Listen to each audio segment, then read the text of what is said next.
Una pregunta rápida antes de empezar. ¿De qué trata realmente El Rey León? La mayoría responde en un instante. Un príncipe pierde a su padre, huye, crece y regresa para reclamar su trono. Es la sinopsis que aparece en la contraportada de una cinta VHS. Y no está mal. Pero tampoco es la razón por la que esta película ha recaudado más dinero que casi cualquier otra película de animación de la historia. Ha dado lugar a un musical de Broadway que ha superado en taquilla a todas las demás producciones de la historia de Broadway y ha hecho llorar a toda una generación con una caricatura sobre un león que habla. Una historia sobre un príncipe que reclama un trono es un cuento de hadas. Lo que vemos durante 90 minutos es algo mucho menos agradable. Un niño que presencia una muerte que cree haber causado y que luego pasa años huyendo de esa creencia en lugar de enfrentarse al animal que realmente la provocó. De esa película quiero hablar hoy, no de la del rey, de la del niño que no pudo perdonarse a sí mismo y de todos en las tierras del reino que, sin saberlo, le ayudaron a evitar afrontarlo. Al final de este video creo que verán la estampida de News de una manera completamente diferente, no como una secuencia de acción, sino como el momento exacto en que esta película deja de ser un cuento infantil para convertirse en un estudio de caso. Un poco de contexto primero, porque es importante para lo que viene. El Rey León se estrenó en el verano de 1994, dirigida por Roger Allers y Rob Minkoff, producida por Don Hahn, con un guión de Irene Mecchi, Jonathan Roberts y Linda Woolverton. Llegó en medio de lo que ahora se conoce como el renacimiento de Disney, la serie de películas que comenzó con La Sirenita e incluyó La Bella y la Bestia y Aladdin. Pero se diferenciaba de todas ellas en un aspecto crucial. No se basaba en un cuento de hadas, una fábula o una historia de dominio público ya conocida. Fue el primer largometraje animado de Disney creado a partir de una historia original, ideada internamente, sin que nadie estuviera del todo seguro de que funcionaría. Internamente, se la consideraba el proyecto B más arriesgado, mientras que gran parte del talento principal del estudio se volcaba hacia lo que se convertiría en Pocahontas. Sin embargo, el resultado fue todo lo contrario a un fracaso. Al final de su exhibición en cines, recaudó más de $700 millones en todo el mundo, convirtiéndose en la película más taquillera de 1994 y, durante años, en la película de animación tradicional más taquillera de la historia, un récord que la animación tradicional mantuvo durante 3 décadas. Ganó 2 premios Oscar, uno por la banda sonora de Hans Zimmer y otro por la canción Can You Feel the Love Tonight, escrita por Elton John y Tim Rice. Su banda sonora se convirtió en una de las más vendidas de la década. Nada de esto sucedió porque el público quisiera ver una coronación. Sucedió porque algo en esta historia conectó con la gente a un nivel más profundo del que podían explicar fácilmente. Y yo diría que esto se debe a que la película es honesta sobre algo que la mayoría de las películas infantiles no son, que la culpa te miente, y lo hace de una manera más convincente que casi cualquier otra cosa en tu cabeza. Volvamos a la estampida. Un cachorro de león recibe la orden de su tío de esperar en una roca en un desfiladero mientras los ñus pasan a toda velocidad por debajo. Su padre acude a rescatarlo, lo pone a salvo y luego muere al intentar escalar la pared del desfiladero, arrojado por el mismo tío que desencadenó todo. El cachorro encuentra el cuerpo. Su tío, que está allí mismo, le dice que nada de esto habría sucedido si no hubiera desobedecido, y que lo mejor que puede hacer ahora es huir y no volver jamás. Vuelve a ver esa escena siendo adulto y observa lo que realmente ocurre a nivel psicológico. Un niño acaba de presenciar una muerte traumática. En ese estado, su cerebro busca desesperadamente una explicación, cualquier explicación, porque una catástrofe inexplicable es insoportable, incluso una explicación falsa y autoinculpatoria no lo es. Al tío no le cuesta mucho sembrar la idea de que el cachorro fue el culpable. El cachorro ya estaba predispuesto a recurrir a esa historia él mismo, porque los niños hacen esto constantemente. Toman tragedias adultas enormes y caóticas, un divorcio, una muerte, la enfermedad de un padre, y en silencio se atribuyen la culpa, porque un mundo donde yo hice algo mal es al menos un mundo que tiene sentido, en comparación con un mundo que es simplemente cruel y aleatorio. Entonces el cachorro corre. Y creo que esta es la parte que más se malinterpreta.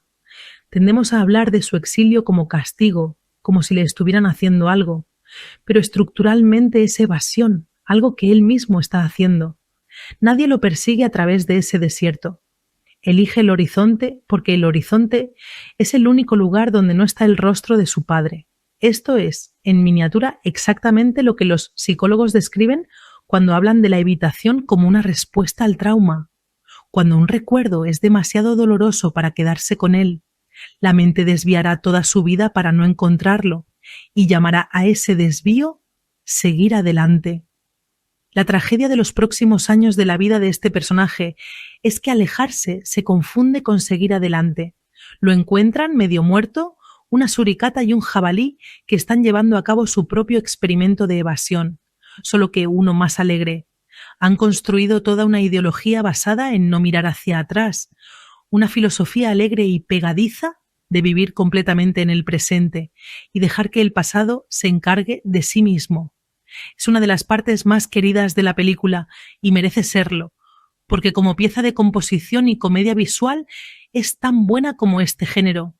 Pero mire lo que esa filosofía realmente está haciendo por nuestro personaje principal. No lo está curando.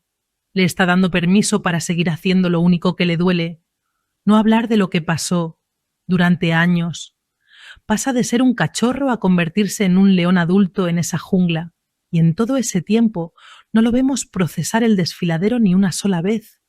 No está mejorando. Se está volviendo muy, muy bueno en no pensar en eso y en confundir la ausencia de dolor con la ausencia de la herida. Por cierto, esta es exactamente la razón por la que las narrativas de familias encontradas, como esta, funcionan en el público incluso cuando la familia está permitiendo algo nocivo, porque la calidez es real. El cuidado de Timón y Pumba por él no es falso. La familia encontrada y la evitación funcional pueden vivir en la misma relación al mismo tiempo, y esa es una descripción mucho más honesta de cómo las personas realmente superan mal el dolor, de lo que la mayoría de las películas se molestan en intentar. El punto de inflexión solo llega cuando alguien le fuerza a hacer la comparación. Una amiga de la infancia lo encuentra adulto y simplemente por querer que regrese a casa hace que la brecha entre la vida que construyó y la vida de la que huyó ya sea imposible de ignorar. La negación no suele colapsar porque de repente ves la verdad. Se derrumba porque alguien que te ama se niega a dejarte seguir fingiendo y te quedas sin espacio para maniobrar alrededor de esa persona. Ahora hablemos del villano, porque creo que es más interesante de lo que el tío malvado cree.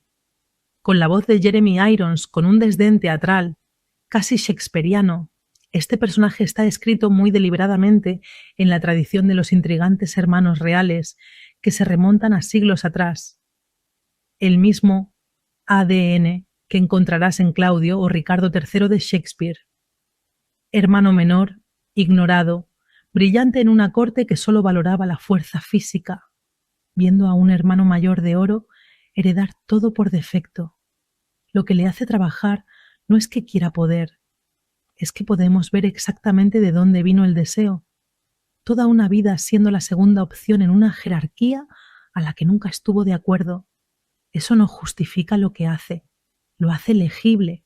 Hay una diferencia entre un villano que es malvado porque la historia lo necesita y un villano que es malvado porque podemos rastrear la forma exacta del resentimiento que lo llevó allí. Este personaje pasa toda la segunda mitad de la película gobernando un reino que planeó conseguir toda su vida, y es visiblemente miserable en él, demacrado, aislado, presidiendo un paisaje que está muriendo a su alrededor. Eso no es casual. Un reino conquistado a través del resentimiento y el agravio, en lugar de ganarse a través de la responsabilidad, resulta ser un reino que en realidad no puede sostener nada, ni siquiera la persona que lo gobierna.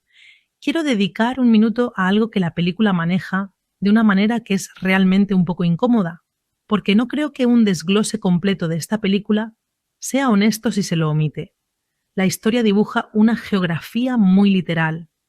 Hay un reino próspero e iluminado por el sol, donde viven los leones, y hay un otro lugar sombrío y árido, donde vive una manada de hienas, excluidas de los recursos del reino.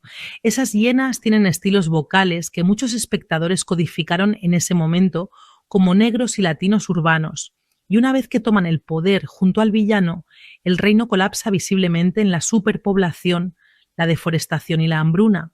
Desde hace 30 años, esa combinación, un grupo excluido, codificado a través de la interpretación de la voz, asociado con un lado equivocado de las vías, culpado por la ruina de un reino una vez que se le dio acceso a él, ha sido objeto de un verdadero debate académico. Algunos académicos, basándose en ensayos publicados poco después del estreno de la película, han argumentado que esto se relaciona incómodamente con estereotipos sobre raza, pobreza y decadencia urbana. Otros críticos y espectadores han respondido, señalando que el elenco de leones de la película incluye a destacados actores negros como James Earl Jones y Madge Sinclair, y cuestionando si la intención de los realizadores era algo más que un tropo genérico de tribu foránea, tomado de fábulas más antiguas. No voy a decirte cuál es la lectura correcta. Las personas razonables que aman esta película se encuentran en diferentes lados de la misma. Pero vale la pena saber que el debate existe, porque es un buen recordatorio de que una historia puede ser emocionalmente sincera sobre el dolor y la culpa en su trama principal, y aún así merecer una mirada más crítica en los detalles que la rodean, porque debajo de todo esto, la película presenta un argumento real sobre la ecología y es más inteligente de lo que se le atribuye. La secuencia inicial, antílopes, elefantes, jirafas, todos reunidos debajo de una roca cuando sale el sol, no es solo una hermosa pieza de animación. Está exponiendo una tesis, que un ecosistema saludable depende del equilibrio entre depredador y presa, de que los nutrientes pasen de la muerte a la vida, de que ninguna población pueda dominar al resto indefinidamente. La animación es simplemente asombrosa. Los bosques para los personajes, sus emociones están retratadas de manera asombrosa. No voy a dejar de lado a Scar, aunque todos lo odiamos. En el fondo sabemos que es uno de los villanos mejor animados que hemos tenido. Tenía 11 años cuando El Rey León se estrenó en los cines y fue un momento cultural enorme. Llegó con grandes expectativas, ya que seguía los pasos de varios estrenos masivos de Disney. La Sirenita, de 1989, La Bella y la Bestia, de 1991 y Aladdin, de 1992. A las expectativas se sumó la audaz elección de utilizar la secuencia inicial del Círculo de la Vida de la película como avance. Fue una secuencia tan segura y efectiva que se podía sentir que Disney sabía que tenía lo necesario. La película fue un éxito instantáneo, batió récords de taquilla animada y se extendió por toda la cultura pop, incluidas las numerosas canciones de Elton John. Realmente me gustó la película entonces, pero nunca me impactó como a otros. De hecho, mi mayor recuerdo de la película de esa época es un comentario en broma que hizo mi tío después de que su familia la viera. Cuando se le preguntó qué pensaba de la película, respondió sarcásticamente: «No sé, seguro que hubo muchos lamidos y caricias». Sin embargo, mi gusto por él se ha convertido recientemente en amor después de algunas visitas recientes. Para explicarlo, déjame entrar un poco en la película. El Rey León se desarrolla principalmente en una parte de la sabana africana conocida como las Tierras del Reino. Estas tierras están gobernadas por los leones y están encabezadas por el rey Mufasa, James Earl Jones.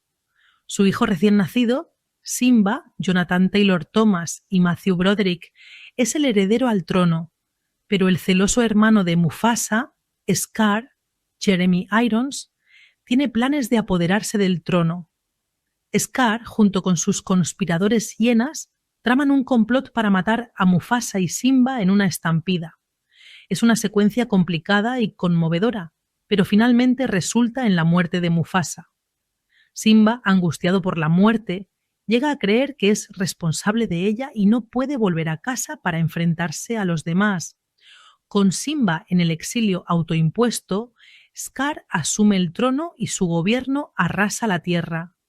Después de años de exilio y negación, resumido en el eslogan Hakuna Matata de sus nuevos amigos Timón y Pumba, Simba finalmente está convencido de que debe asumir la responsabilidad, regresar a las tierras del reino para enfrentar a Scar y restablecer el equilibrio en el mundo.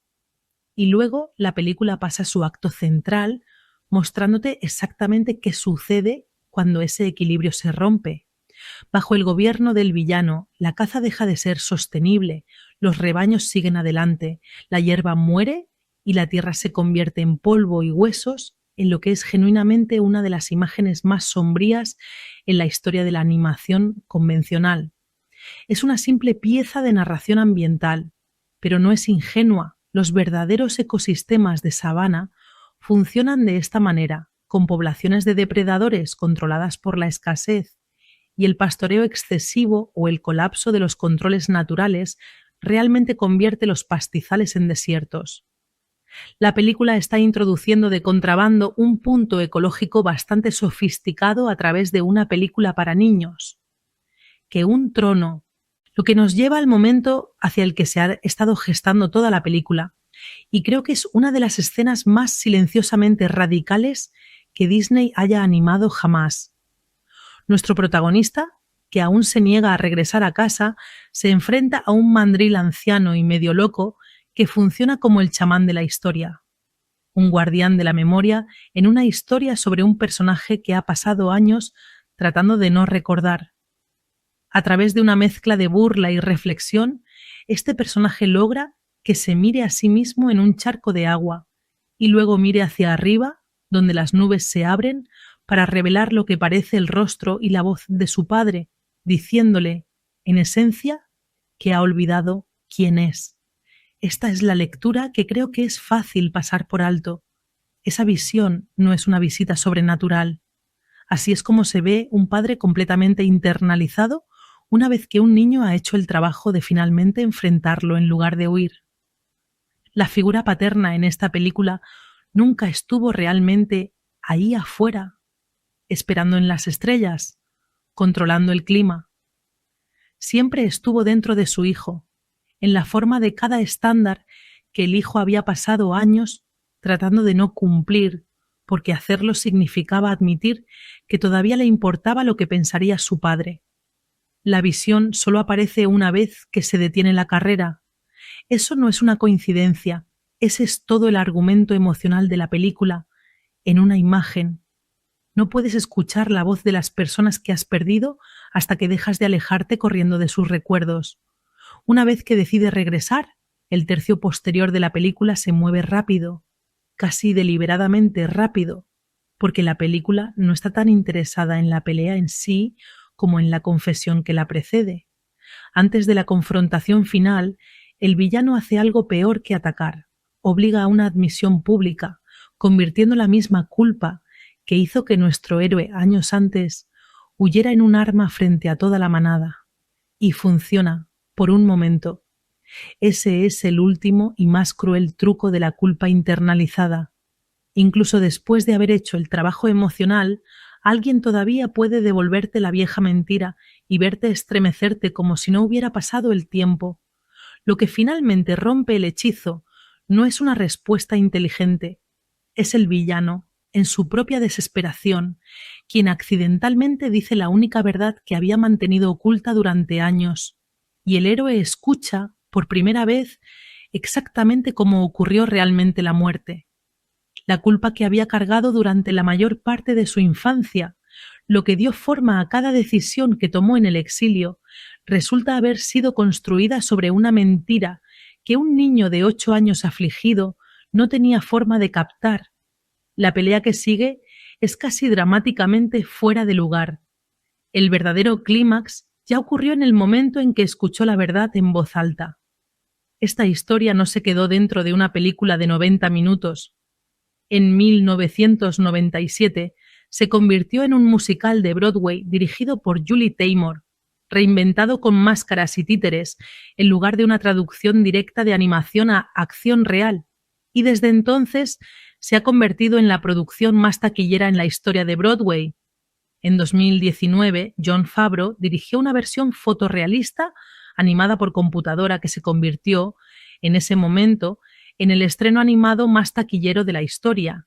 Y en diciembre de 2024, Barry Jenkins dirigió una precuela centrada en el villano y el padre cuando eran cachorros, rastreando exactamente cómo una amistad infantil entre dos hermanos se convirtió en el resentimiento que inició toda esta historia en primer lugar, que 30 años después te dice algo sobre qué relación en este mundo el público siempre estuvo más hambriento de entender. Vale la pena detenerse aquí, porque nada de esto aterriza como lo hace sin la gente que lo hace posible. La partitura de Hans Zimmer se apoya en la tradición orquestal occidental, mezclada con voces corales sudafricanas, en gran parte a través de su colaboración con el compositor y vocalista sudafricano Lebo M., lo que le da a la película un sonido que no es puramente una orquesta de Hollywood ni una grabación de campo documental, sino algo construido específicamente para esta historia. Las canciones de Elton John y Tim Rice hacen mucho trabajo narrativo en muy poco tiempo en pantalla. Establecen una jerarquía, una amistad, una filosofía y un romance, cada uno en el espacio de un solo número. Y la animación en sí, toda dibujada a mano en un momento en que el medio se acercaba silenciosamente al final de su dominio en el cine estadounidense convencional. Utiliza opciones de iluminación y colores genuinamente atrevidos. Los verdes y negros enfermizos del cementerio de elefantes contra los dorados cálidos de Pride Rock, para realizar un trabajo emocional que el diálogo no tiene por qué hacer. En cines recaudó más de $700 millones en todo el mundo, convirtiéndose en la película más taquillera de 1994 y, durante años, en la película de animación tradicional más taquillera de la historia, un récord que la animación tradicional mantuvo durante 3 décadas. Ganó 2 premios Oscar, uno por la banda sonora de Hans Zimmer y otro por la canción Can You Feel the Love Tonight, escrita por Elton John y Tim Rice. Su banda sonora se convirtió en una de las más vendidas de la década. Nada de esto sucedió porque el público quisiera ver una coronación. Sucedió porque algo en esta historia conectó con la gente a un nivel más profundo del que podían explicar fácilmente, y yo diría que esto se debe a que la película es honesta sobre algo que la mayoría de las películas infantiles no son, que la culpa te miente, y lo hace de una manera más convincente que casi cualquier otra cosa en tu cabeza. Volvamos a la estampida. Un cachorro de león recibe la orden de su tío de esperar en una roca en un desfiladero mientras los ñus pasan a toda velocidad por debajo. Su padre acude a rescatarlo, lo pone a salvo y luego muere al intentar escalar la pared del desfiladero, arrojado por el mismo tío que desencadenó todo. El cachorro encuentra el cuerpo. Su tío, que está allí mismo, le dice que nada de esto habría sucedido si no hubiera desobedecido, y que lo mejor que puede hacer ahora es huir y no volver jamás. Vuelve a ver esa escena siendo adulto y observa lo que realmente ocurre a nivel psicológico. Un niño acaba de presenciar una muerte traumática. En ese estado, su cerebro busca desesperadamente una explicación, cualquier explicación, porque una catástrofe inexplicable es insoportable, incluso una explicación falsa y autoinculpatoria no lo es. Al tío no le cuesta mucho sembrar la idea de que el cachorro fue el culpable. El cachorro ya estaba predispuesto a recurrir a esa historia él mismo, porque los niños hacen esto constantemente. Toman tragedias adultas enormes y caóticas, un divorcio, una muerte, la enfermedad de un padre, y en silencio se atribuyen la culpa, porque un mundo donde yo hice algo mal Es al menos un mundo que tiene sentido, en comparación con un mundo que es simplemente cruel y aleatorio. Entonces el cachorro corre. Y creo que esta es la parte que más se malinterpreta. Tendemos a hablar de su exilio como castigo, como si le estuvieran haciendo algo, pero estructuralmente es evasión, algo que él mismo está haciendo. Nadie lo persigue a través de ese desierto. Elige el horizonte porque el horizonte es el único lugar donde no está el rostro de su padre. Esto es, en miniatura, exactamente lo que los psicólogos describen cuando hablan de la evitación como una respuesta al trauma. Cuando un recuerdo es demasiado doloroso para quedarse con él, la mente desviará toda su vida para no encontrarlo y llamará a ese desvío seguir adelante. La tragedia de los próximos años de la vida de este personaje es que alejarse se confunde con seguir adelante. Lo encuentran medio muerto, una suricata y un jabalí que están llevando a cabo su propio experimento de evasión, solo que uno más alegre. Han construido toda una ideología basada en no mirar hacia atrás, una filosofía alegre y pegadiza de vivir completamente en el presente y dejar que el pasado se encargue de sí mismo. Es una de las partes más queridas de la película y merece serlo, porque como pieza de composición y comedia visual es tan buena como este género. Pero mire lo que esa filosofía realmente está haciendo por nuestro personaje principal. No lo está curando. Le está dando permiso para seguir haciendo lo único que le duele. No hablar de lo que pasó durante años. Pasa de ser un cachorro a convertirse en un león adulto en esa jungla. Y en todo ese tiempo no lo vemos procesar el desfiladero ni una sola vez. No está mejorando. Se está volviendo muy, muy bueno en no pensar en eso y en confundir la ausencia de dolor con la ausencia de la herida. Por cierto, esta es exactamente la razón por la que las narrativas de familias encontradas, como esta, funcionan en el público incluso cuando la familia está permitiendo algo nocivo, porque la calidez es real.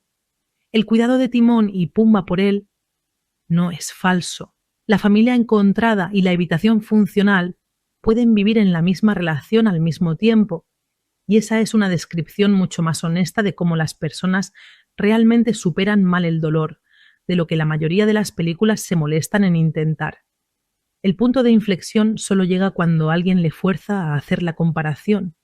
Una amiga de la infancia lo encuentra adulto y simplemente por querer que regrese a casa hace que la brecha entre la vida que construyó y la vida de la que huyó ya sea imposible de ignorar. La negación no suele colapsar porque de repente ves la verdad. Se derrumba porque alguien que te ama se niega a dejarte seguir fingiendo y te quedas sin espacio para maniobrar alrededor de esa persona. Ahora hablemos del villano, porque creo que es más interesante de lo que el tío malvado cree. Con la voz de Jeremy Irons, con un desdén teatral, casi shakespeariano, este personaje está escrito muy deliberadamente en la tradición de los intrigantes hermanos reales que se remontan a siglos atrás. El mismo ADN que encontrarás en Claudio o Ricardo III de Shakespeare. Hermano menor, ignorado, brillante en una corte que solo valoraba la fuerza física, viendo a un hermano mayor de oro heredar todo por defecto. Lo que le hace trabajar no es que quiera poder, es que podemos ver exactamente de dónde vino el deseo. Toda una vida siendo la segunda opción en una jerarquía a la que nunca estuvo de acuerdo. Eso no justifica lo que hace, lo hace legible. Hay una diferencia entre un villano que es malvado porque la historia lo necesita y un villano que es malvado porque podemos rastrear la forma exacta del resentimiento que lo llevó allí. Este personaje pasa toda la segunda mitad de la película gobernando un reino que planeó conseguir toda su vida, y es visiblemente miserable en él, demacrado, aislado, presidiendo un paisaje que está muriendo a su alrededor. Eso no es casual. Un reino conquistado a través del resentimiento y el agravio, en lugar de ganarse a través de la responsabilidad, resulta ser un reino que en realidad no puede sostener nada, ni siquiera la persona que lo gobierna. Quiero dedicar un minuto a algo que la película maneja de una manera que es realmente un poco incómoda, porque no creo que un desglose completo de esta película sea honesto si se lo omite. La historia dibuja una geografía muy literal. Hay un reino próspero e iluminado por el sol, donde viven los leones, y hay un otro lugar sombrío y árido, donde vive una manada de hienas, excluidas de los recursos del reino. Esas hienas tienen estilos vocales que muchos espectadores codificaron en ese momento como negros y latinos urbanos, y una vez que toman el poder junto al villano, el reino colapsa visiblemente en la superpoblación, la deforestación y la hambruna. Desde hace 30 años, esa combinación, un grupo excluido, codificado a través de la interpretación de la voz, asociado con un lado equivocado de las vías, culpado por la ruina de un reino una vez que se le dio acceso a él, ha sido objeto de un verdadero debate académico. Algunos académicos, basándose en ensayos publicados poco después del estreno de la película, han argumentado que esto se relaciona incómodamente con estereotipos sobre raza, pobreza y decadencia urbana. Otros críticos y espectadores han respondido, señalando que el elenco de leones de la película incluye a destacados actores negros como James Earl Jones y Madge Sinclair, y cuestionando si la intención de los realizadores era algo más que un tropo genérico de tribu foránea, tomado de fábulas más antiguas. No voy a decirte cuál es la lectura correcta. Las personas razonables que aman esta película se encuentran en diferentes lados de la misma. Pero vale la pena saber que el debate existe, porque es un buen recordatorio de que una historia puede ser emocionalmente sincera sobre el dolor y la culpa en su trama principal, y aún así merecer una mirada más crítica en los detalles que la rodean, porque debajo de todo esto, la película presenta un argumento real sobre la ecología y es más inteligente de lo que se le atribuye. La secuencia inicial, antílopes, elefantes, jirafas, todos reunidos debajo de una roca cuando sale el sol, no es solo una hermosa pieza de animación. Está exponiendo una tesis, que un ecosistema saludable depende del equilibrio entre depredador y presa, de que los nutrientes pasen de la muerte a la vida, de que ninguna población pueda dominar al resto indefinidamente. La animación es simplemente asombrosa. Los bosques para los personajes, sus emociones están retratadas de manera asombrosa. No voy a dejar de lado a Scar, aunque todos lo odiamos. En el fondo sabemos que es uno de los villanos mejor animados que hemos tenido. Tenía 11 años cuando El Rey León se estrenó en los cines y fue un momento cultural enorme. Llegó con grandes expectativas, ya que seguía los pasos de varios estrenos masivos de Disney. La Sirenita, de 1989, La Bella y la Bestia, de 1991 y Aladdin, de 1992. A las expectativas se sumó la audaz elección de utilizar la secuencia inicial del Círculo de la Vida de la película como avance. Fue una secuencia tan segura y efectiva que se podía sentir que Disney sabía que tenía lo necesario. La película fue un éxito instantáneo, batió récords de taquilla animada y se extendió por toda la cultura pop, incluidas las numerosas canciones de Elton John. Realmente me gustó la película entonces, pero nunca me impactó como a otros. De hecho, mi mayor recuerdo de la película de esa época es un comentario en broma que hizo mi tío después de que su familia la viera. Cuando se le preguntó qué pensaba de la película, respondió sarcásticamente: «No sé, seguro que hubo muchos lamidos y caricias». Sin embargo, mi gusto por él se ha convertido recientemente en amor después de algunas visitas recientes. Para explicarlo, déjame entrar un poco en la película. El Rey León se desarrolla principalmente en una parte de la sabana africana conocida como las Tierras del Reino. Estas tierras están gobernadas por los leones y están encabezadas por el rey Mufasa, James Earl Jones. Su hijo recién nacido, Simba, Jonathan Taylor Thomas y Matthew Broderick, es el heredero al trono, pero el celoso hermano de Mufasa, Scar, Jeremy Irons, tiene planes de apoderarse del trono. Scar, junto con sus conspiradores hienas, traman un complot para matar a Mufasa y Simba en una estampida. Es una secuencia complicada y conmovedora, pero finalmente resulta en la muerte de Mufasa. Simba, angustiado por la muerte, llega a creer que es responsable de ella y no puede volver a casa para enfrentarse a los demás. Con Simba en el exilio autoimpuesto, Scar asume el trono y su gobierno arrasa la tierra. Después de años de exilio y negación, resumido en el eslogan Hakuna Matata de sus nuevos amigos Timón y Pumba, Simba finalmente está convencido de que debe asumir la responsabilidad, regresar a las tierras del reino para enfrentar a Scar y restablecer el equilibrio en el mundo. Y luego la película pasa a su acto central, mostrándote exactamente qué sucede cuando ese equilibrio se rompe. Bajo el gobierno del villano, la caza deja de ser sostenible, los rebaños siguen adelante, la hierba muere y la tierra se convierte en polvo y huesos, en lo que es genuinamente una de las imágenes más sombrías en la historia de la animación convencional. Es una simple pieza de narración ambiental, pero no es ingenua. Los verdaderos ecosistemas de sabana funcionan de esta manera, con poblaciones de depredadores controladas por la escasez, y el pastoreo excesivo o el colapso de los controles naturales realmente convierte los pastizales en desiertos. La película está introduciendo de contrabando un punto ecológico bastante sofisticado a través de una película para niños. Que un trono, lo que nos lleva al momento hacia el que se ha estado gestando toda la película, y creo que es una de las escenas más silenciosamente radicales que Disney haya animado jamás. Nuestro protagonista, que aún se niega a regresar a casa, se enfrenta a un mandril anciano y medio loco que funciona como el chamán de la historia. Un guardián de la memoria en una historia sobre un personaje que ha pasado años tratando de no recordar.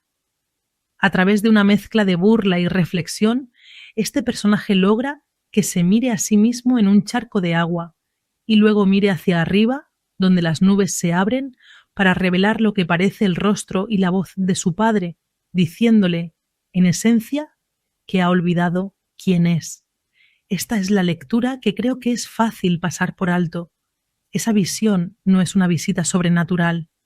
Así es como se ve un padre completamente internalizado una vez que un niño ha hecho el trabajo de finalmente enfrentarlo en lugar de huir. La figura paterna en esta película nunca estuvo realmente ahí afuera, esperando en las estrellas, controlando el clima. Siempre estuvo dentro de su hijo, en la forma de cada estándar que el hijo había pasado años tratando de no cumplir, porque hacerlo significaba admitir que todavía le importaba lo que pensaría su padre. La visión solo aparece una vez que se detiene la carrera. Eso no es una coincidencia, ese es todo el argumento emocional de la película, en una imagen. No puedes escuchar la voz de las personas que has perdido hasta que dejas de alejarte corriendo de sus recuerdos. Una vez que decide regresar, el tercio posterior de la película se mueve rápido, casi deliberadamente rápido, porque la película no está tan interesada en la pelea en sí como en la confesión que la precede. Antes de la confrontación final, el villano hace algo peor que atacar, obliga a una admisión pública, convirtiendo la misma culpa que hizo que nuestro héroe años antes huyera en un arma frente a toda la manada. Y funciona, por un momento. Ese es el último y más cruel truco de la culpa internalizada. Incluso después de haber hecho el trabajo emocional, alguien todavía puede devolverte la vieja mentira y verte estremecerte como si no hubiera pasado el tiempo. Lo que finalmente rompe el hechizo no es una respuesta inteligente, es el villano, en su propia desesperación, quien accidentalmente dice la única verdad que había mantenido oculta durante años, y el héroe escucha, por primera vez, exactamente cómo ocurrió realmente la muerte. La culpa que había cargado durante la mayor parte de su infancia, lo que dio forma a cada decisión que tomó en el exilio, resulta haber sido construida sobre una mentira que un niño de 8 años afligido no tenía forma de captar. La pelea que sigue es casi dramáticamente fuera de lugar. El verdadero clímax ya ocurrió en el momento en que escuchó la verdad en voz alta. Esta historia no se quedó dentro de una película de 90 minutos.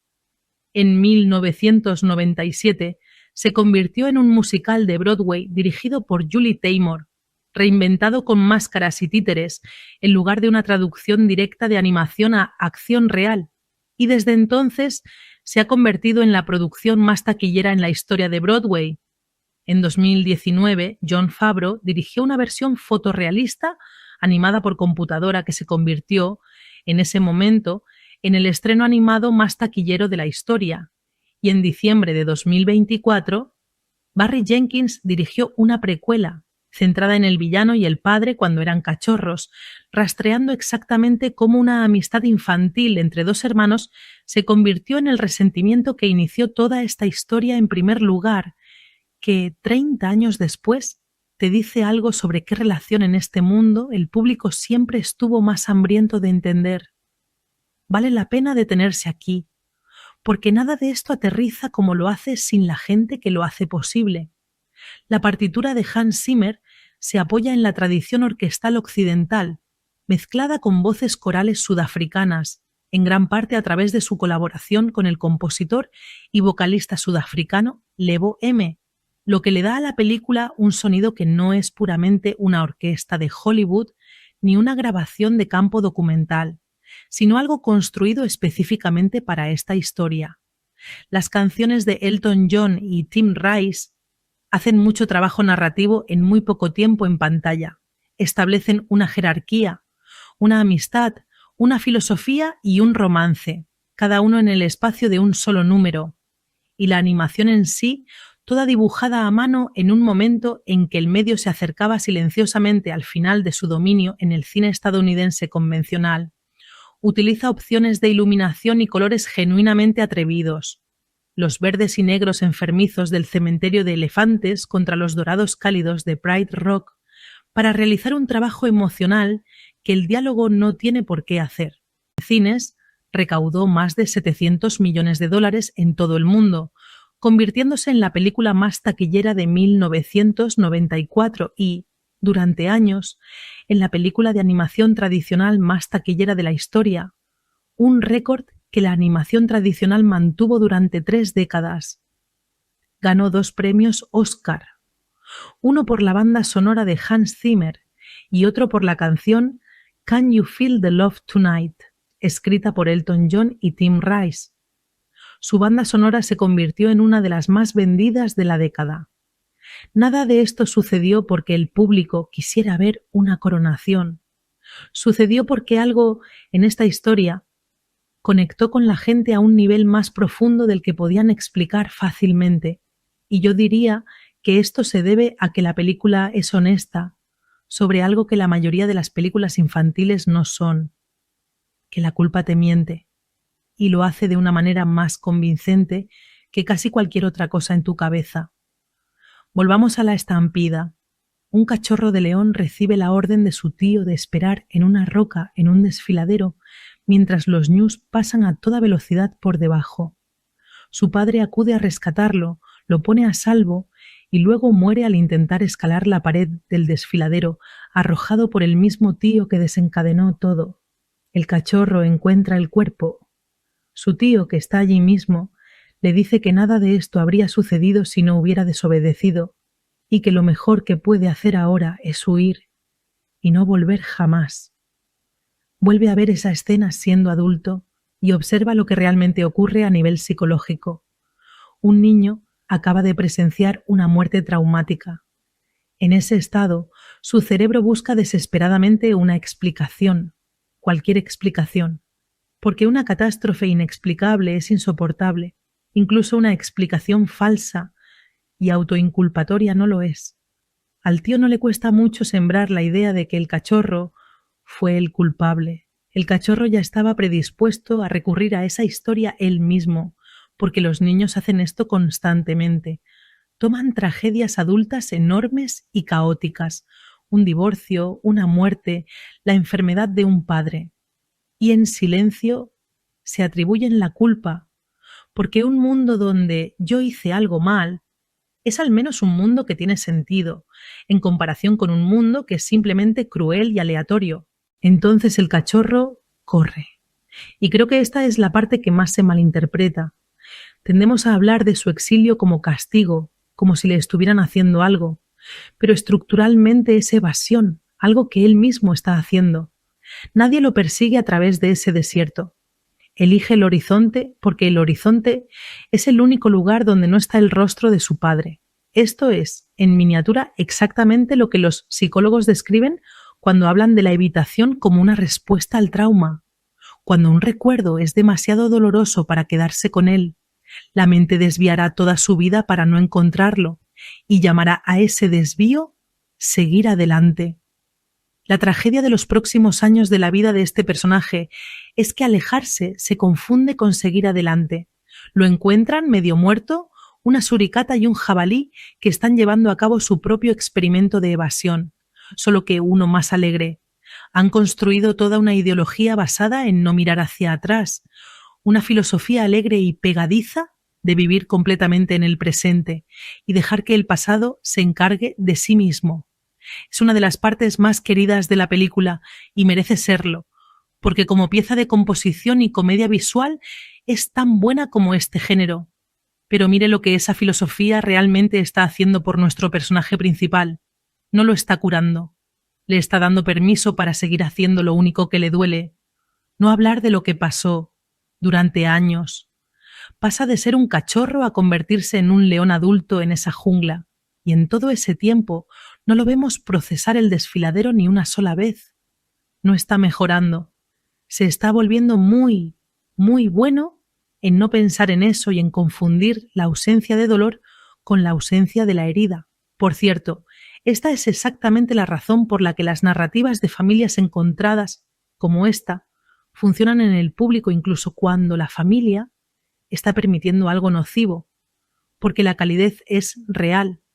El cuidado de Timón y Pumba por él no es falso. La familia encontrada y la evitación funcional pueden vivir en la misma relación al mismo tiempo, y esa es una descripción mucho más honesta de cómo las personas realmente superan mal el dolor, de lo que la mayoría de las películas se molestan en intentar. El punto de inflexión solo llega cuando alguien le fuerza a hacer la comparación. Una amiga de la infancia lo encuentra adulto y simplemente por querer que regrese a casa hace que la brecha entre la vida que construyó y la vida de la que huyó ya sea imposible de ignorar. La negación no suele colapsar porque de repente ves la verdad. Se derrumba porque alguien que te ama se niega a dejarte seguir fingiendo y te quedas sin espacio para maniobrar alrededor de esa persona. Ahora hablemos del villano, porque creo que es más interesante de lo que el tío malvado cree. Con la voz de Jeremy Irons, con un desdén teatral, casi shakespeariano, este personaje está escrito muy deliberadamente en la tradición de los intrigantes hermanos reales que se remontan a siglos atrás. El mismo ADN que encontrarás en Claudio o Ricardo III de Shakespeare. Hermano menor, ignorado, brillante en una corte que solo valoraba la fuerza física, viendo a un hermano mayor de oro heredar todo por defecto. Lo que le hace trabajar no es que quiera poder, es que podemos ver exactamente de dónde vino el deseo. Toda una vida siendo la segunda opción en una jerarquía a la que nunca estuvo de acuerdo. Eso no justifica lo que hace, lo hace legible.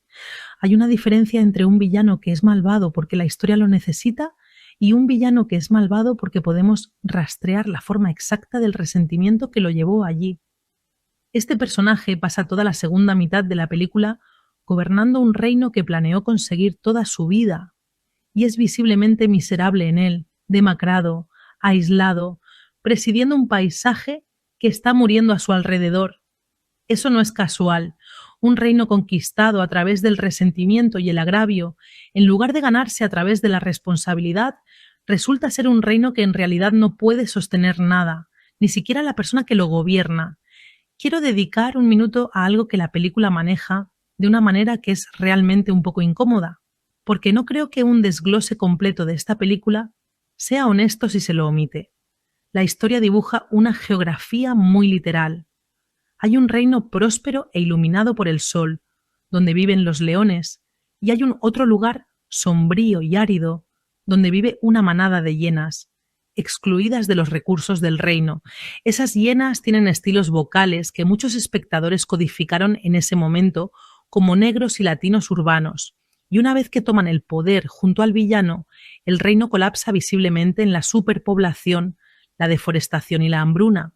Desde hace 30 años, esa combinación, un grupo excluido, codificado a través de la interpretación de la voz, asociado con un lado equivocado de las vías, culpado por la ruina de un reino una vez que se le dio acceso a él, ha sido objeto de un verdadero debate académico.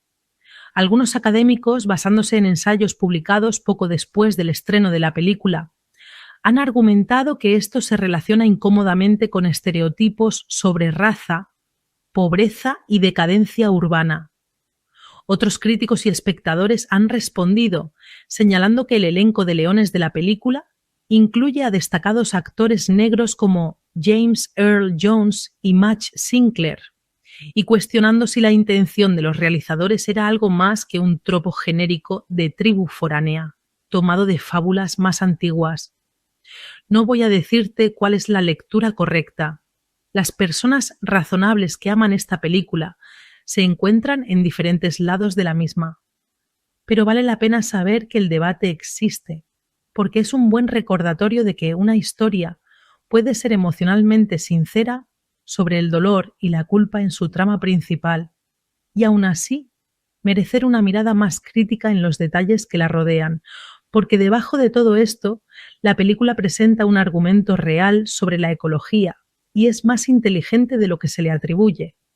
La secuencia inicial, antílopes, elefantes, jirafas, todos reunidos debajo de una roca cuando sale el sol, no es solo una hermosa pieza de animación. Está exponiendo una tesis, que un ecosistema saludable depende del equilibrio entre depredador y presa, de que los nutrientes pasen de la muerte a la vida, de que ninguna población pueda dominar al resto indefinidamente. La animación es simplemente asombrosa. Los bosques para los personajes, sus emociones están retratadas de manera asombrosa. No voy a dejar de lado a Scar, aunque todos lo odiamos. En el fondo sabemos que es uno de los villanos mejor animados que hemos tenido. Tenía 11 años cuando El Rey León se estrenó en los cines y fue un momento cultural enorme. Llegó con grandes expectativas, ya que seguía los pasos de varios estrenos masivos de Disney. La Sirenita, de 1989, La Bella y la Bestia, de 1991 y Aladdin, de 1992.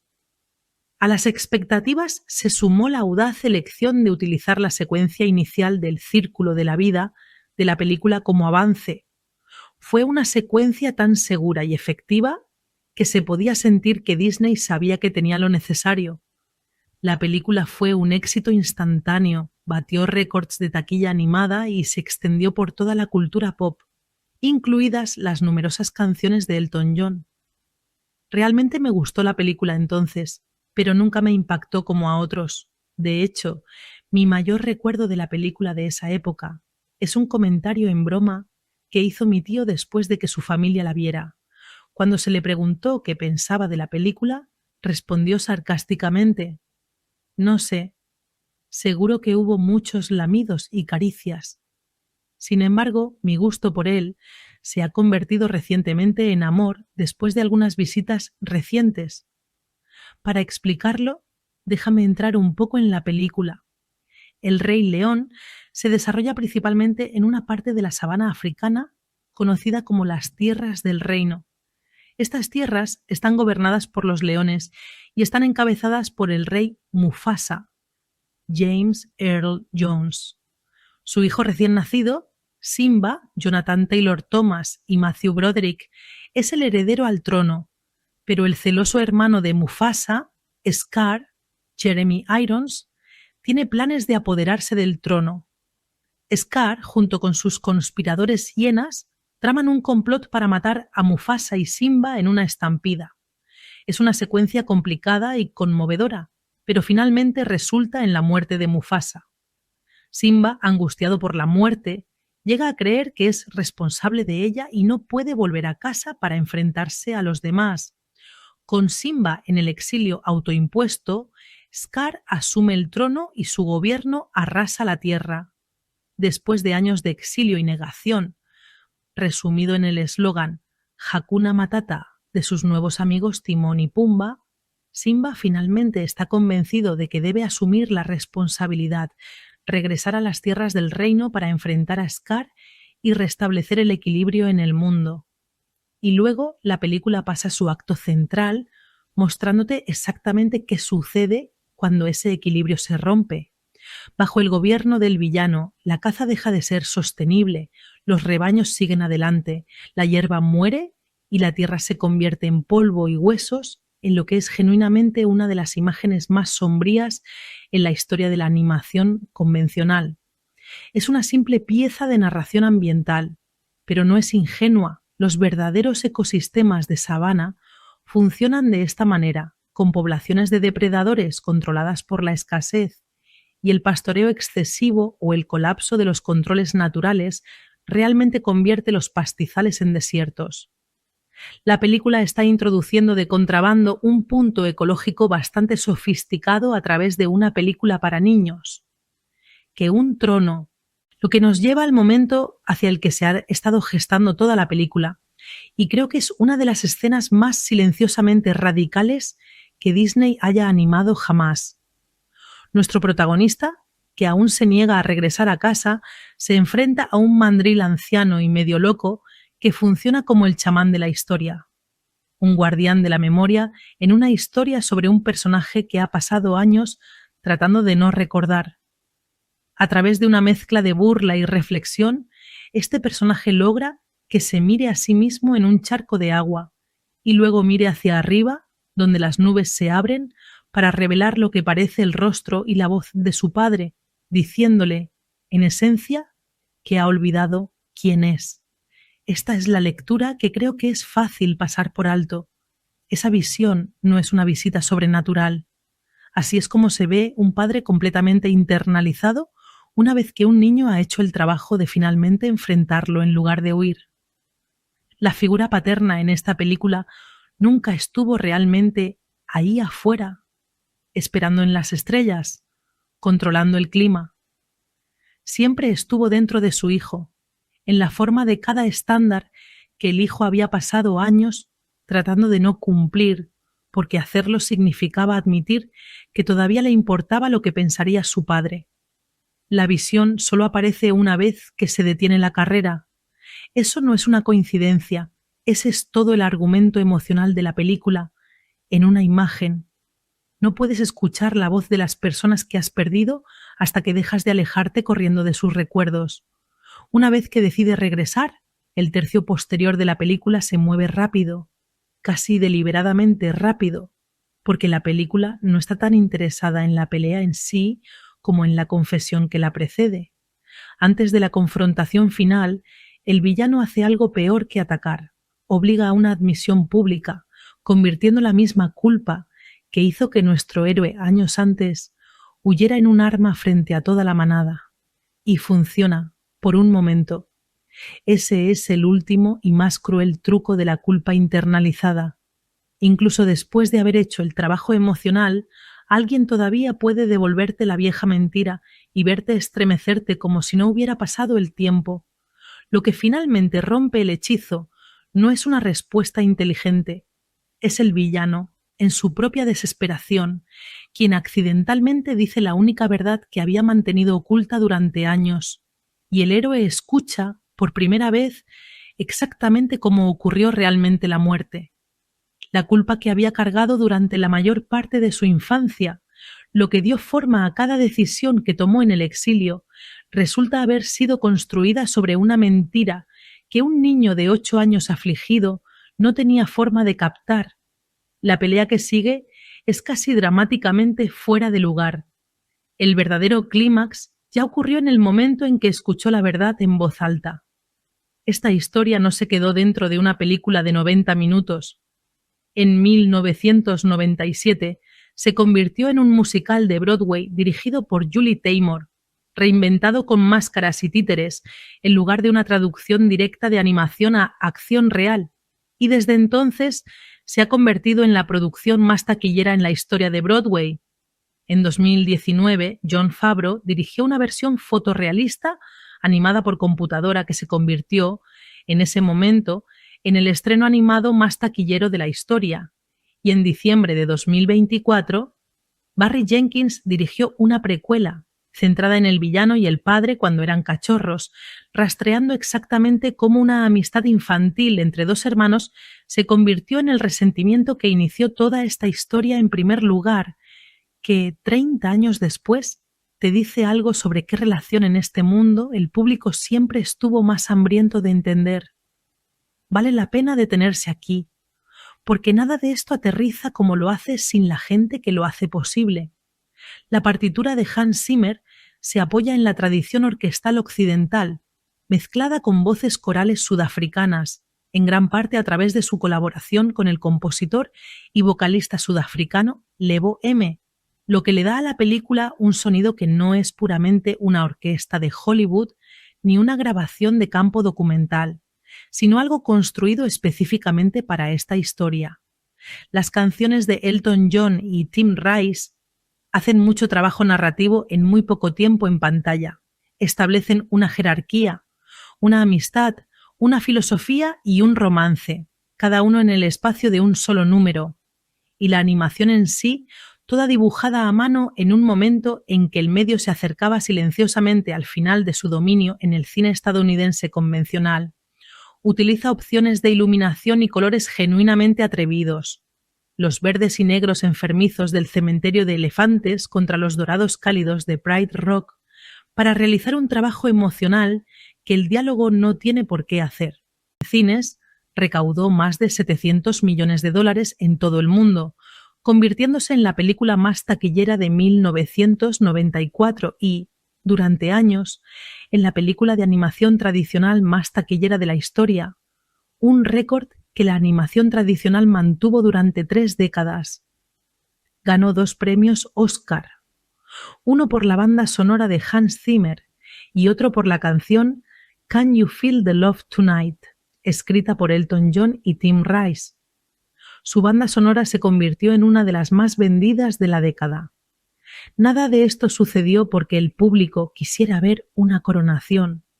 Sucedió porque algo en esta historia conectó con la gente a un nivel más profundo del que podían explicar fácilmente, y yo diría que esto se debe a que la película es honesta sobre algo que la mayoría de las películas infantiles no son, que la culpa te miente, y lo hace de una manera más convincente que casi cualquier otra cosa en tu cabeza. Volvamos a la estampida. Un cachorro de león recibe la orden de su tío de esperar en una roca en un desfiladero mientras los ñus pasan a toda velocidad por debajo. Su padre acude a rescatarlo, lo pone a salvo y luego muere al intentar escalar la pared del desfiladero, arrojado por el mismo tío que desencadenó todo. El cachorro encuentra el cuerpo. Su tío, que está allí mismo, le dice que nada de esto habría sucedido si no hubiera desobedecido, y que lo mejor que puede hacer ahora es huir y no volver jamás. Vuelve a ver esa escena siendo adulto y observa lo que realmente ocurre a nivel psicológico. Un niño acaba de presenciar una muerte traumática. En ese estado, su cerebro busca desesperadamente una explicación, cualquier explicación, porque una catástrofe inexplicable es insoportable, incluso una explicación falsa y autoinculpatoria no lo es. Al tío no le cuesta mucho sembrar la idea de que el cachorro fue el culpable. El cachorro ya estaba predispuesto a recurrir a esa historia él mismo, porque los niños hacen esto constantemente. Toman tragedias adultas enormes y caóticas, un divorcio, una muerte, la enfermedad de un padre, y en silencio se atribuyen la culpa, porque un mundo donde yo hice algo mal es al menos un mundo que tiene sentido, en comparación con un mundo que es simplemente cruel y aleatorio. Entonces el cachorro corre. Y creo que esta es la parte que más se malinterpreta. Tendemos a hablar de su exilio como castigo, como si le estuvieran haciendo algo, pero estructuralmente es evasión, algo que él mismo está haciendo. Nadie lo persigue a través de ese desierto. Elige el horizonte porque el horizonte es el único lugar donde no está el rostro de su padre. Esto es, en miniatura, exactamente lo que los psicólogos describen cuando hablan de la evitación como una respuesta al trauma. Cuando un recuerdo es demasiado doloroso para quedarse con él, la mente desviará toda su vida para no encontrarlo y llamará a ese desvío seguir adelante. La tragedia de los próximos años de la vida de este personaje es que alejarse se confunde con seguir adelante. Lo encuentran medio muerto, una suricata y un jabalí que están llevando a cabo su propio experimento de evasión, solo que uno más alegre. Han construido toda una ideología basada en no mirar hacia atrás, una filosofía alegre y pegadiza de vivir completamente en el presente y dejar que el pasado se encargue de sí mismo. Es una de las partes más queridas de la película y merece serlo, porque como pieza de composición y comedia visual es tan buena como este género. Pero mire lo que esa filosofía realmente está haciendo por nuestro personaje principal. No lo está curando. Le está dando permiso para seguir haciendo lo único que le duele. No hablar de lo que pasó durante años. Pasa de ser un cachorro a convertirse en un león adulto en esa jungla. Y en todo ese tiempo no lo vemos procesar el desfiladero ni una sola vez. No está mejorando. Se está volviendo muy, muy bueno en no pensar en eso y en confundir la ausencia de dolor con la ausencia de la herida. Por cierto, esta es exactamente la razón por la que las narrativas de familias encontradas, como esta, funcionan en el público incluso cuando la familia está permitiendo algo nocivo, porque la calidez es real. El cuidado de Timón y Pumba por él no es falso. La familia encontrada y la evitación funcional pueden vivir en la misma relación al mismo tiempo, y esa es una descripción mucho más honesta de cómo las personas realmente superan mal el dolor, de lo que la mayoría de las películas se molestan en intentar. El punto de inflexión solo llega cuando alguien le fuerza a hacer la comparación. Una amiga de la infancia lo encuentra adulto y simplemente por querer que regrese a casa, hace que la brecha entre la vida que construyó y la vida de la que huyó ya sea imposible de ignorar. La negación no suele colapsar porque de repente ves la verdad. Se derrumba porque alguien que te ama se niega a dejarte seguir fingiendo y te quedas sin espacio para maniobrar alrededor de esa persona. Ahora hablemos del villano, porque creo que es más interesante de lo que el tío malvado cree. Con la voz de Jeremy Irons, con un desdén teatral, casi shakespeariano, este personaje está escrito muy deliberadamente en la tradición de los intrigantes hermanos reales que se remontan a siglos atrás. El mismo ADN que encontrarás en Claudio o Ricardo III de Shakespeare. Hermano menor, ignorado, brillante en una corte que solo valoraba la fuerza física, viendo a un hermano mayor de oro heredar todo por defecto.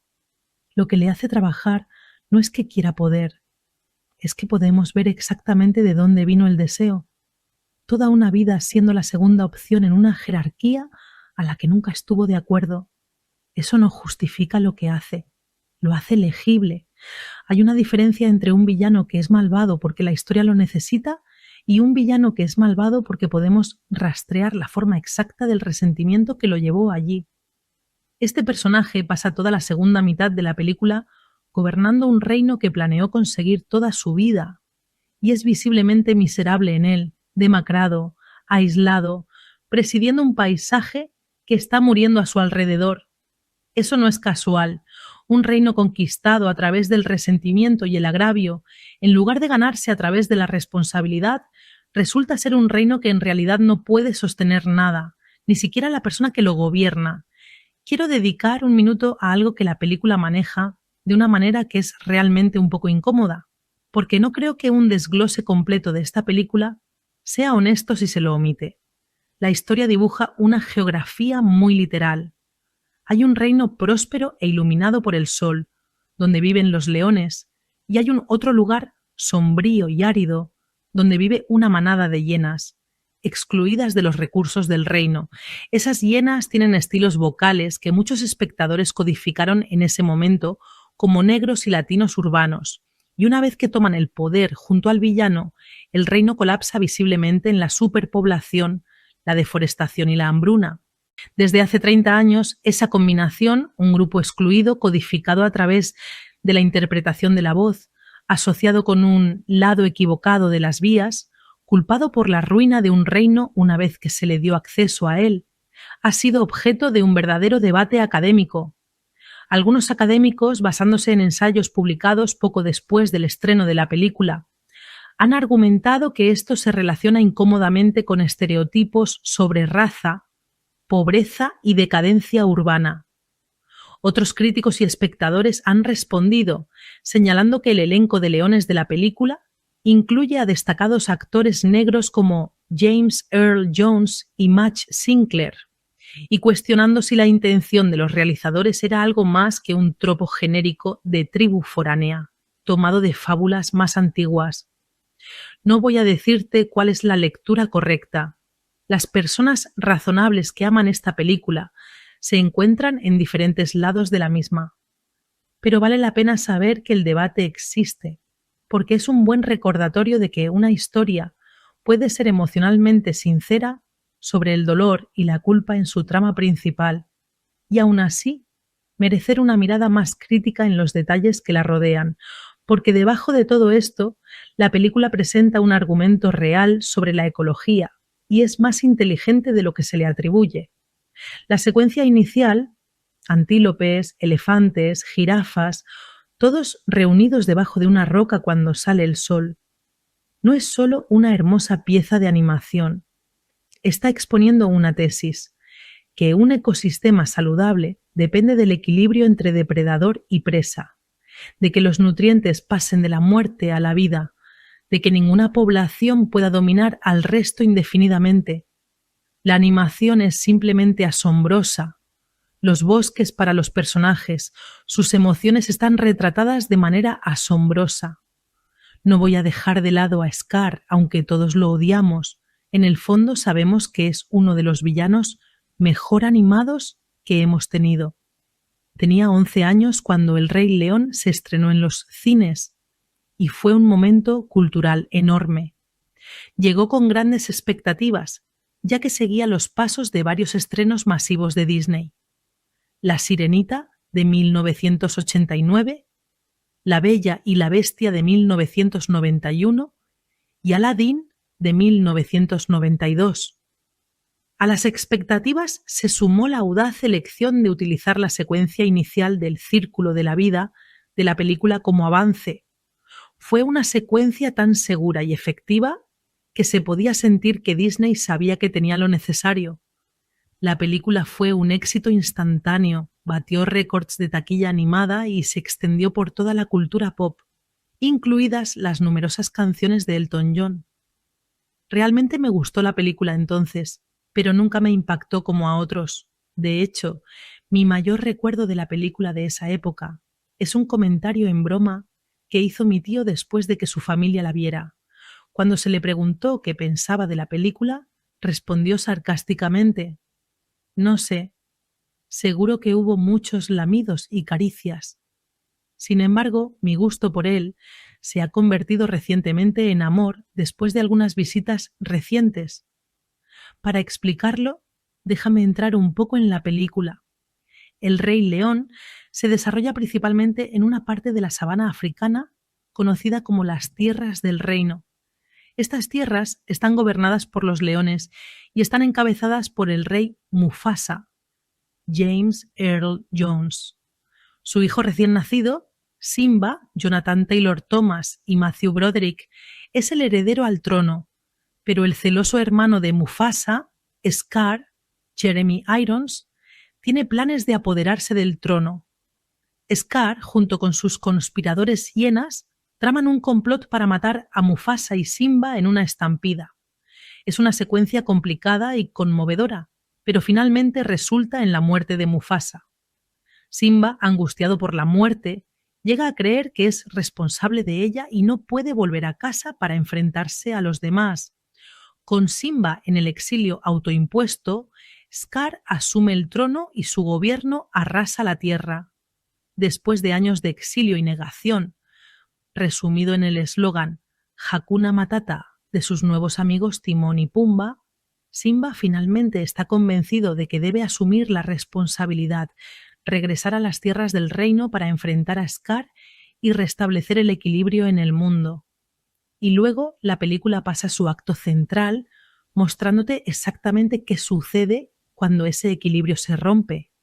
Bajo el gobierno del villano, la caza deja de ser sostenible, los rebaños siguen adelante, la hierba muere y la tierra se convierte en polvo y huesos, en lo que es genuinamente una de las imágenes más sombrías en la historia de la animación convencional.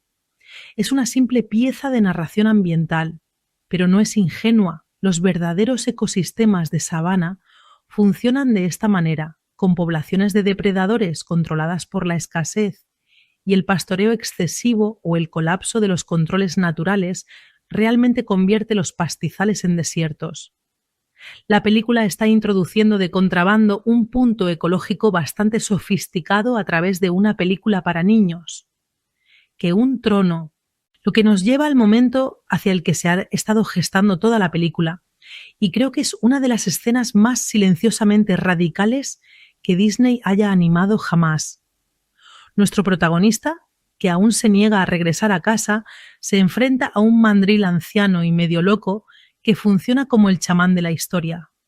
Un guardián de la memoria en una historia sobre un personaje que ha pasado años tratando de no recordar. A través de una mezcla de burla y reflexión, este personaje logra que se mire a sí mismo en un charco de agua y luego mire hacia arriba, donde las nubes se abren, para revelar lo que parece el rostro y la voz de su padre, diciéndole, en esencia, que ha olvidado quién es. Esta es la lectura que creo que es fácil pasar por alto. Esa visión no es una visita sobrenatural. Así es como se ve un padre completamente internalizado una vez que un niño ha hecho el trabajo de finalmente enfrentarlo en lugar de huir. La figura paterna en esta película nunca estuvo realmente ahí afuera, esperando en las estrellas, controlando el clima. Siempre estuvo dentro de su hijo, en la forma de cada estándar que el hijo había pasado años tratando de no cumplir, porque hacerlo significaba admitir que todavía le importaba lo que pensaría su padre. La visión solo aparece una vez que se detiene la carrera. Eso no es una coincidencia, ese es todo el argumento emocional de la película, en una imagen. No puedes escuchar la voz de las personas que has perdido hasta que dejas de alejarte corriendo de sus recuerdos. Una vez que decide regresar, el tercio posterior de la película se mueve rápido, casi deliberadamente rápido, porque la película no está tan interesada en la pelea en sí como en la confesión que la precede. Antes de la confrontación final, el villano hace algo peor que atacar, obliga a una admisión pública, convirtiendo la misma culpa que hizo que nuestro héroe años antes huyera en un arma frente a toda la manada. Y funciona, por un momento. Ese es el último y más cruel truco de la culpa internalizada. Incluso después de haber hecho el trabajo emocional, alguien todavía puede devolverte la vieja mentira y verte estremecerte como si no hubiera pasado el tiempo. Lo que finalmente rompe el hechizo no es una respuesta inteligente, es el villano, en su propia desesperación, quien accidentalmente dice la única verdad que había mantenido oculta durante años, y el héroe escucha, por primera vez, exactamente cómo ocurrió realmente la muerte. La culpa que había cargado durante la mayor parte de su infancia, lo que dio forma a cada decisión que tomó en el exilio, resulta haber sido construida sobre una mentira que un niño de 8 años afligido no tenía forma de captar. La pelea que sigue es casi dramáticamente fuera de lugar. El verdadero clímax ya ocurrió en el momento en que escuchó la verdad en voz alta. Esta historia no se quedó dentro de una película de 90 minutos. En 1997 se convirtió en un musical de Broadway dirigido por Julie Taymor, reinventado con máscaras y títeres en lugar de una traducción directa de animación a acción real, y desde entonces se ha convertido en la producción más taquillera en la historia de Broadway. En 2019, Jon Favreau dirigió una versión fotorrealista animada por computadora que se convirtió, en ese momento, en el estreno animado más taquillero de la historia, y en diciembre de 2024, Barry Jenkins dirigió una precuela, centrada en el villano y el padre cuando eran cachorros, rastreando exactamente cómo una amistad infantil entre dos hermanos se convirtió en el resentimiento que inició toda esta historia en primer lugar, que 30 años después te dice algo sobre qué relación en este mundo el público siempre estuvo más hambriento de entender. Vale la pena detenerse aquí, porque nada de esto aterriza como lo hace sin la gente que lo hace posible. La partitura de Hans Zimmer se apoya en la tradición orquestal occidental, mezclada con voces corales sudafricanas, en gran parte a través de su colaboración con el compositor y vocalista sudafricano Lebo M., lo que le da a la película un sonido que no es puramente una orquesta de Hollywood ni una grabación de campo documental, sino algo construido específicamente para esta historia.